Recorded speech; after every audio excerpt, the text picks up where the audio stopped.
The wind dragged grit across the trail, biting skin and bone as it whipped between the stone shoulders of the pass. Spring had come to western Wyoming in name only. Snow still clung to the ridgelines, pale and resentful, packed tight in shadows. Where the sun had yet to reach, a lone figure rode between them, hunched in the saddle, the sway of her mount slow and unsteady. She was not old, but the desert had worn her thin. Her cheeks were hollow, her lips cracked from cold and thirst. Her dress, once silk, once fine, bore the stains of travel and desperation. It clung awkwardly to the swell of her belly, stretched tight over the proof of her choices. Her boots didn't match, and her horse, ribs showing, limped beneath her. Eleanor. That had been her name, once whispered by boys behind fans and lace, once spoken with admiration in fine parlors and painted houses. Now her name echoed only in her thoughts like the fragments of a forgotten hymn. Her hands gripped the reins with trembling fingers, not guiding so much as holding on. She wasn't searching for a path. She was searching for something smaller, harder to name. Hope, somewhere in the dry hush of wind. A voice stirred in her memory. I used to dream of a house with curtains that danced in the wind. A name whispered in the dark. A promise, now there, was only stone, and pain. It hit her sharp and sudden, like lightning splitting her spine. Her breath hitched. She gasped, curling around her stomach as her muscles clenched without warning. The horse danced nervously beneath her, but held. Eleanor's breath caught again, a sound trapped between a moan and a sob. She pulled on the reins. Her thighs were soaked, her vision swam. Blood or water, it didn't matter. She swung a leg over and half fell from the saddle. Her boots hit the gravel, knees giving beneath her. She clutched a dead juniper for balance, bark tearing into her palms. Her horse whinnied, eyes wide, but she tied the reins to the crooked branch with a stubborn knot and staggered forward. No town, no help, no time. The ground rose up to meet her. She hit it hard, the grit biting through her dress. The sky above was a blur of white and stone. Her cry echoed between the peaks, swallowed before it could go far. Her hands clawed at the dirt.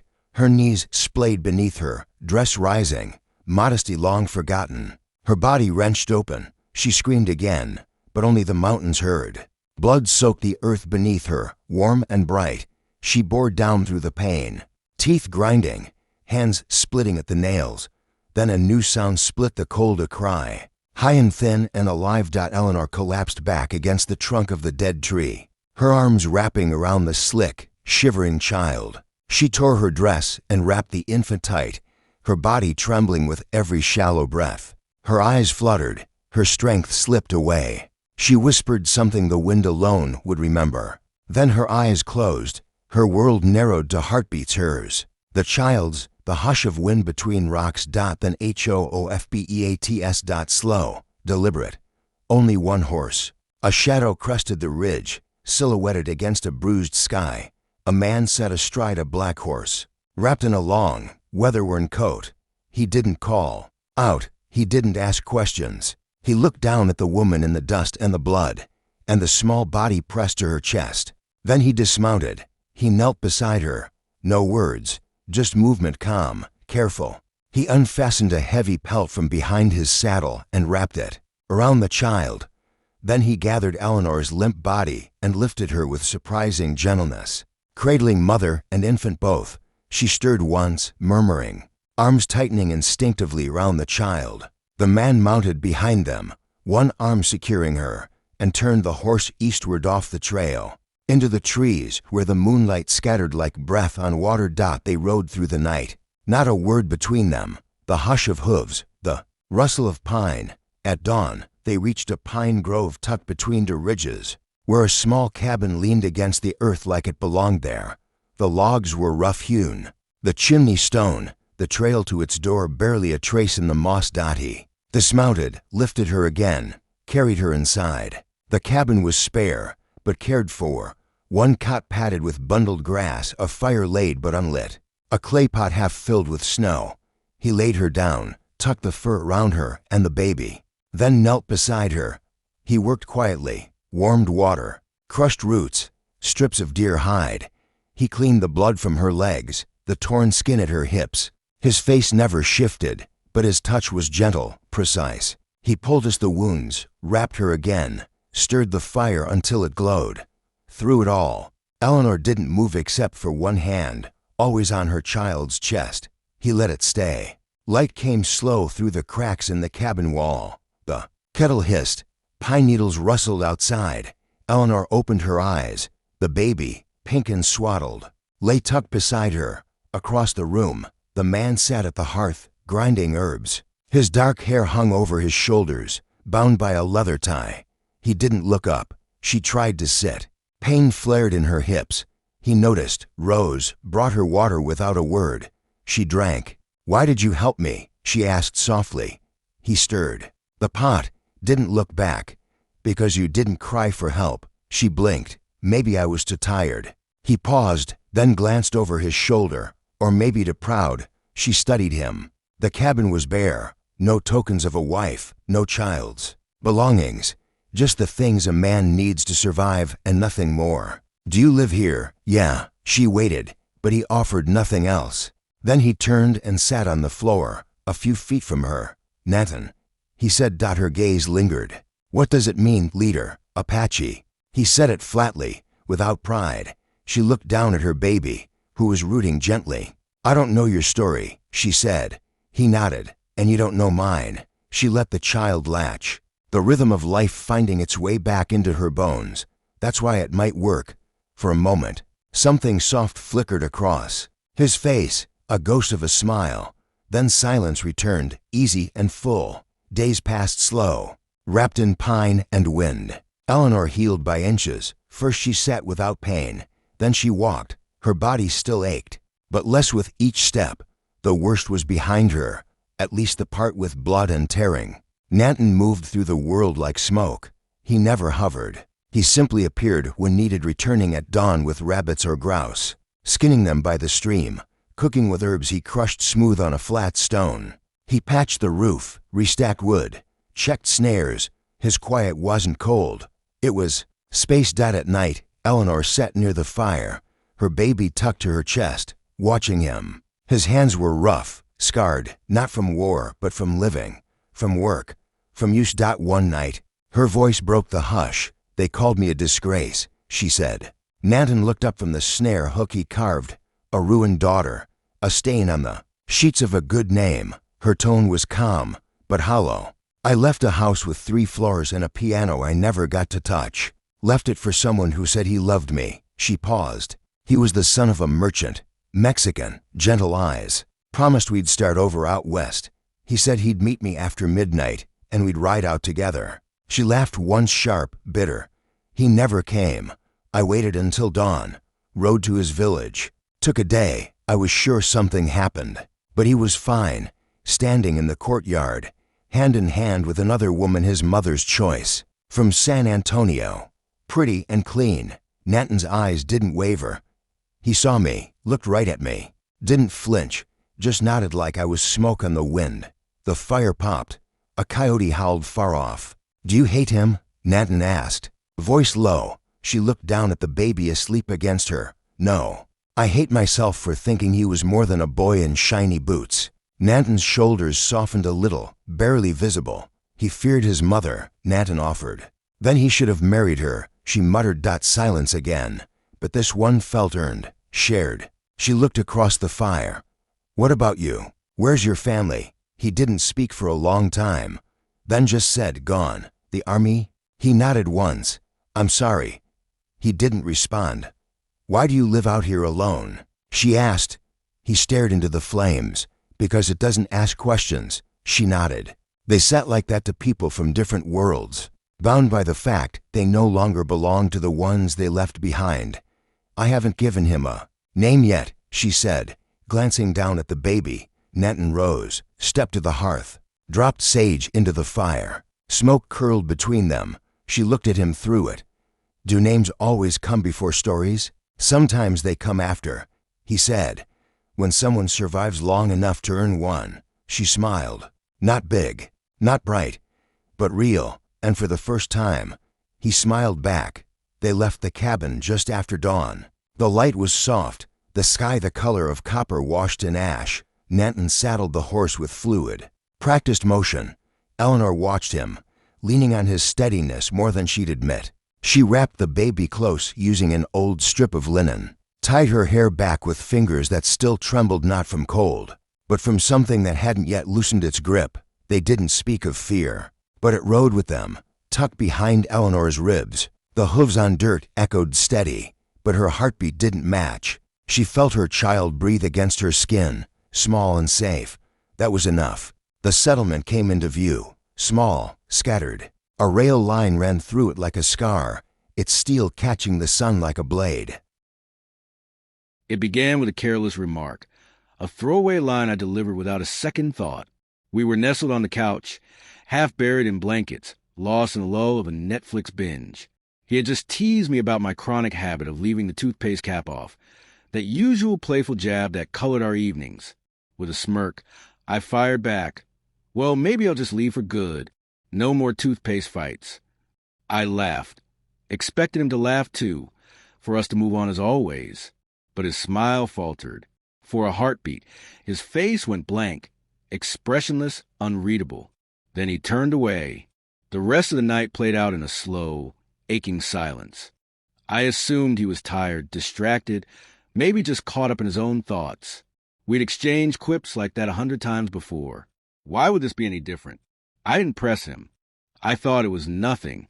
But deep down, something about that moment felt heavier than usual, like the subtle shift before a storm you can't yet see. When we climbed into bed, he lay with his back to me, a quiet wall between us. It wasn't like him. Normally, he'd wrap an arm around me, pull me close. I told myself again it was nothing, just a mood, just a phase. By morning, he was already up, dressed, coffee in hand, his posture distant, rigid, like someone who had already made a decision. I leaned in to kiss his cheek, but he didn't lean back. No warmth, no softness, just a silent sip of coffee and a brief nod. "We'll talk later," he muttered, then left without another word. I brushed it off, told myself he needed space, maybe a little time. We always talked things out eventually. We always found our way back. But that night, he didn't come home. I texted him. No response. I called, straight to voicemail. With every hour that passed, the knot in my chest tightened, twisting into something unbearable. We'd never gone silent like this before, not even during the hardest fights. I tried to rationalize it. Maybe he was with a friend. Maybe he just needed time to breathe. But a low hum of fear began to crawl beneath my skin. The next day, I found an envelope taped to the front door. My name, written in his unmistakable handwriting, almost tender. My hands trembled as I opened it, and the words inside hit like a blade. He said my offhand comment, meant as a joke, had cut deeper than I could imagine. He'd been holding on, trying to rekindle the flicker of connection that once burned so brightly between us. But that remark made him feel invisible, unwanted, like he didn't matter anymore. He wrote that he still loved me, but he no longer felt loved. I collapsed right there, letter clutched in my hands, tears streaking down the ink. I sat on the floor for hours, staring blankly at the place where his words had carved themselves into my heart. I played that moment over and over in my mind, his blank stare, the silence, the weight of what I'd said. How could I have been so blind, so thoughtless? The truth unraveled slowly, painfully. I had been distant. I'd been distracted, self-absorbed, caught up in my own noise. That joke, meant to be harmless, wasn't the cause of our collapse. It was a symptom, a reflection of everything I'd let slip. The small affections, the appreciation, the reassurance he needed and never got. I tried to reach him. Dozens of messages, voicemails filled with shaky apologies and tearful pleas. I even emailed him, a digital lifeline we hadn't used since our university days, grasping at anything that might bring him back. But there was only silence. His social media went dark. Mutual friends hadn't heard from him either. It was as if he'd erased himself from my world. I was left in a quiet, suffocating limbo, haunted by uncertainty, aching for closure. In desperation, I started therapy. Piece by piece, it helped me unravel the layers of guilt that had woven themselves into my skin. I stopped blaming the joke and started seeing the truth. I hadn't made him feel loved. I hadn't made him feel seen. That quip about leaving was just a final thread snapping after months of silent unraveling. Then, months later, a message appeared on my phone. An unfamiliar number.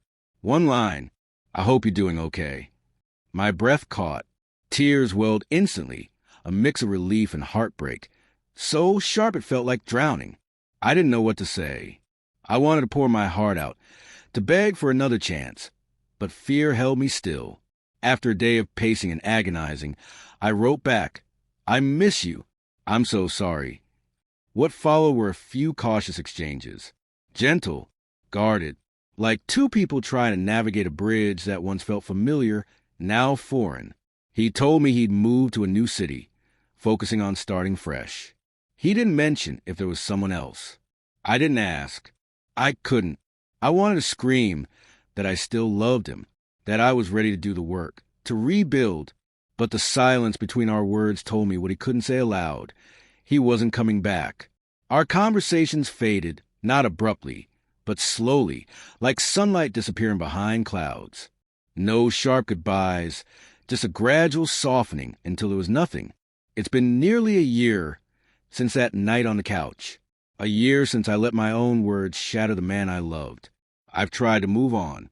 I've gone on dates, sat across tables with strangers trying to laugh, to feel something. But no one feels like him. No one feels like home. Maybe this is my punishment. To carry the ache. To live with the lesson. I've learned that love is fragile. Not something to toss around for a laugh. Not something to test or take for granted. Words, even the ones we think are harmless, can linger long after we've forgotten them. They can wound in places we never meant to touch.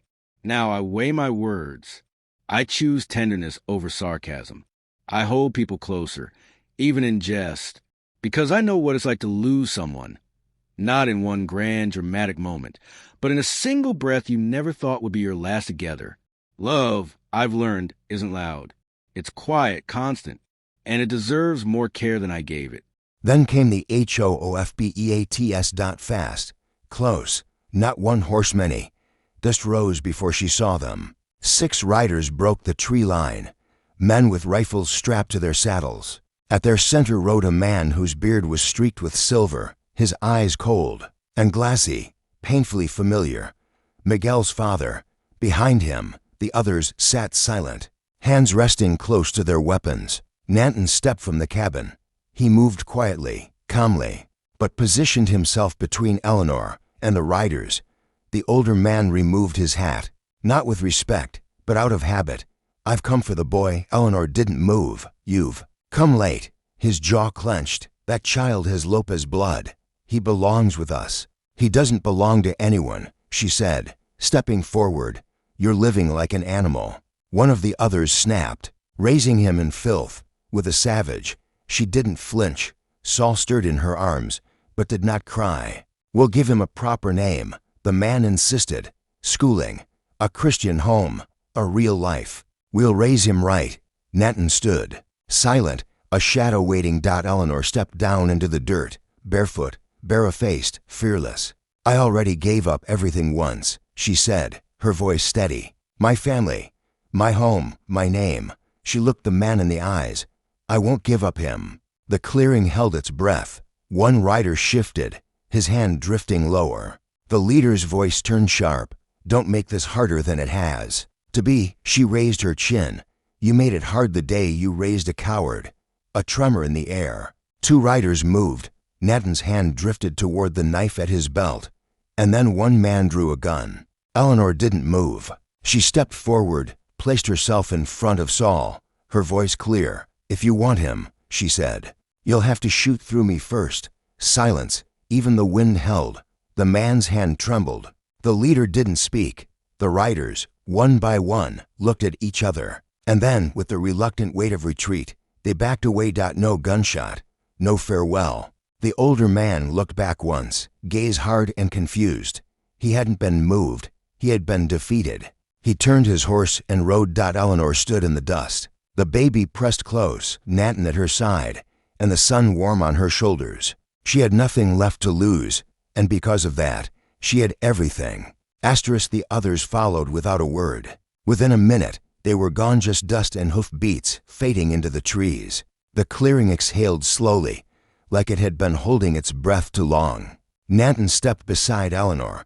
She hadn't moved, still cradling Saul in her arms. The baby had drifted to sleep during the standoff, unaware that his future had just been defended in silence and fire. Nanton looked at her, his presence steady as always. She looked straight ahead, her face unreadable. Nothing was said. Nothing had to be.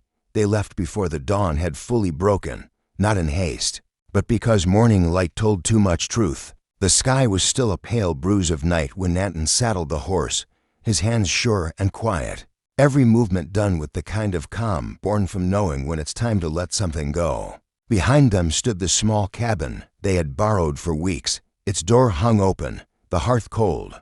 Nothing inside stirred, and no one came to watch them ride away, not because the people didn't notice, but because noticing would mean admitting they'd been wrong. To that town, they'd become something to erase, a mirror they didn't want to look into, a reminder of grace they hadn't had the courage to offer. Their belongings were few. 2 worn saddle packs held all they owned: a bundle of baby cloth, dried meat wrapped in oilskin, a small pouch of salt, a tightly wound coil of rope, a fistful of herbs Nanton had foraged, and a swaddle Eleanor had stitched together from scraps, the only thing anyone in town had sold her without spitting questions. Everything else had been left behind, either denied to them or taken with small, silent cruelty. Eleanor rode behind Nanton, arms wrapped around Saul, who was wrapped tight against her chest. The baby slept soundly, his breath warm against her skin, his tiny hand tucked beneath her collarbone as if anchoring them both. The trail twisted out of the valley, past the narrow creek where she'd once knelt with frozen fingers scrubbing his tunic, past the weathered trading post with the door slammed in her face, past the church whose steeple offered salvation only to some. They passed judgment, past shame, past everything that had tried to strip them of their right to exist together. No one waved. No voices called out. Only the silence remained, the kind people believe you've earned when they think they've made you disappear. They climbed for hours, the old horse pressing against the incline. The sun bled gently into the sky behind them, orange and gold washing the ridgelines with light. The trees stood tall, their frost-tipped needles flashing silver where they caught the morning. At the summit, Nanton pulled the horse to a stop. They dismounted together without speaking. Shoulder to shoulder, they stood at the edge looking back down at the town nestled far below. The buildings were small from here, the road just a thread. The church steeple still pierced the sky like a finger pointing where no one looked. Smoke drifted from chimneys, soft and lazy, as if nothing had changed. Eleanor didn't cry. She didn't spit or curse or reach for words too broken to be spoken. She only stared. "I thought I'd find safety in people," she said finally, her voice stripped down to truth. "But I was wrong." The wind tugged her hair across her cheek. "Safety is in what we choose to protect." Nanton turned his gaze toward her. His nod was slow, deliberate, final. Nothing more needed to be said. He helped her onto the horse first, careful with her, even more careful with the child. Saul stirred only slightly, never waking. Then Nanton mounted behind her, one arm wrapping around her waist, the other holding the reins. They turned north, no map, no destination written on paper. Just the sound of hooves and wind, the heat of Saul's tiny body against her, and the quiet certainty of the man at her back.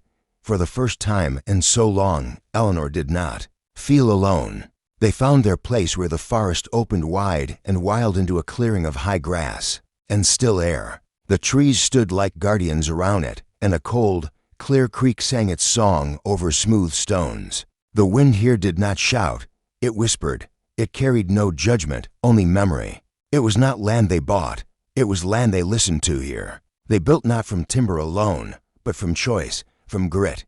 Nanton cut logs from the slope, his axe clean and rhythmic. Eleanor cleared the brush, her skirts soaked with sweat, her hands scraped, her spine aching. But the pain was honest, it belonged to her. She planted seeds she had bartered for before they left: squash, beans, corn, and whispered to them as she buried them in the earth. They slept beneath the stars at first, then under a sagging tarp. Then beneath rafters they had raised with their own hands, the roof was crooked, the walls notched with effort, but it was theirs. There were no wagons here, no sermons, no gunshots, only the wind and the slow unfolding of life. Saul learned to crawl on pine needles, to laugh at the slap of dragonflies' wings, to sleep with the songs of crickets rather than walls. His first word wasn't mama, it was Nanton. She stopped correcting him after the third time. Her smile said it all. She sang him lullabies in English, soft and slow.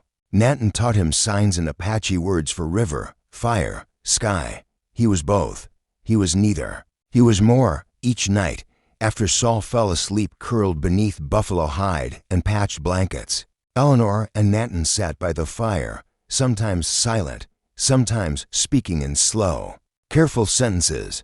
No urgency, no need to fill the air. She stitched clothes from deer hide, her fingers growing graceful with practice. Nanton set traps, carved tools, and taught her with the quiet patience of someone who believed in shared strength. They did not move as one body but as two souls, walking side by side, equal, by choice. One night, the stars stretched across the sky so thick they looked painted. Saul lay near the fire, clutching a bird carved from scrapwood. Eleanor leaned back against Nanton's shoulder, the warmth of him steady against her spine. She stared into the flames, then asked, "Do you think he'll be ashamed of who he is?" Nanton was quiet. He tossed a pinnacone into the fire and watched it split and hiss. "Only if we are," he said. She nodded. That was enough. That was everything. Spring folded into summer. Squash vines curled thick across the soil. Saul began to run. Eleanor carved her first spoon, awkward but proud. Nanton built a second fence to keep deer from the corn. They never spoke again of the town or the names it had hurled. They spoke only of what came next. One morning, Nanton was sharpening a blade. Eleanor was mending Saul's tunic, her needle rising and falling through the worn cloth. Saul toddled to the doorway and pointed up. The feather long, striped with ochre and ash, had been tied to the beam above their door. Nanton's feather, the one he'd worn long ago. He tied it now not for tribe or threat, but for something quieter, for the right to belong. Saul reached up to touch it, missed, laughed, and tried again. Eleanor stood beside them, one hand on her son's small shoulder, the other on the man who had walked beside her into fire. Their home had no name, no placard, no border, but it had breath, it had roots. They were not welcomed, they were not forgiven, but they had become, and that was enough. As dusk gathered soft around their home and the wind curled through the pines, the feather above the door stirred gently. It marked a place that would never be on any map, a place built not of wood, but of will, not claimed, but kept, and in the wild hush of that golden hour, where no laws reached and no judgments lived, they were finally home. If this story stirred something deep in your chest, if it reminded you that love doesn't wait for permission, that it grows like roots between stones, then stay with us. Out here in the untamed West, love is never simple, but it is always real. Sometimes the most powerful stories aren't shouted. They're whispered across firelight, chosen in silence, and carried through wind and dust. Subscribe to Wild West Love Stories for the quiet epics, the hard-earned truths, and the kind of romance that carves itself into the earth. One love, one legend, one last ride every time.